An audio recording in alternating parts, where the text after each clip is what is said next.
şüphe ediyenler ve gözleyenler için dua dile.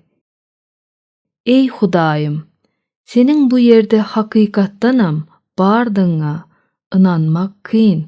Men näme üçindir yüreğimde rahatlık tapıp bilemok. Kä wagt men gorkýaryn ve alada galýaryn ve kime inanjağımı bilemok. Eger sen bu älem jahany yaradan bolsaň ve bu yerde köp sanly adamlary yaradan Hudaý bolsaň, men sana inanmak isleýärin. Eger hakykatdanam sen meni yaradan bolsaň ve meni tanamak isleýän bolsaň, men sana doga dilek etmäge synanşýaryn. Mesihlik mukaddes kitaby senin 3 adamyň sırdygyny ýöne bir Hudaýdyňy aýdýar. Meni yaradan ýekete Hudaý hökmünde men sana doga dilek etmekçi. Şonuň üçin meni tanayan gökdäki atam hökmünde eden erbet işlerimi bagyşlamaňy soraýaryn.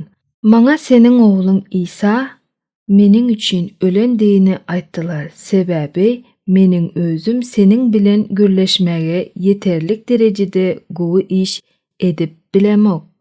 Emma senin oğlun İsa muny mümkin edýär ve mukaddes ruhun maňa senin bilen gürleşjek pikirleri ve sözleri berer. Maňa kömek et. Men başga nire yüz tutjağımı bilemok.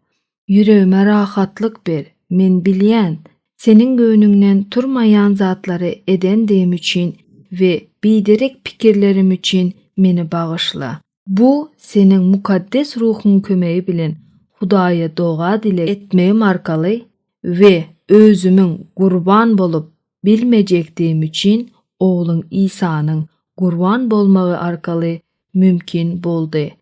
Men sana köp minnetdar ve men senin maňa kömek etjekdiňi bilýärin. Amin.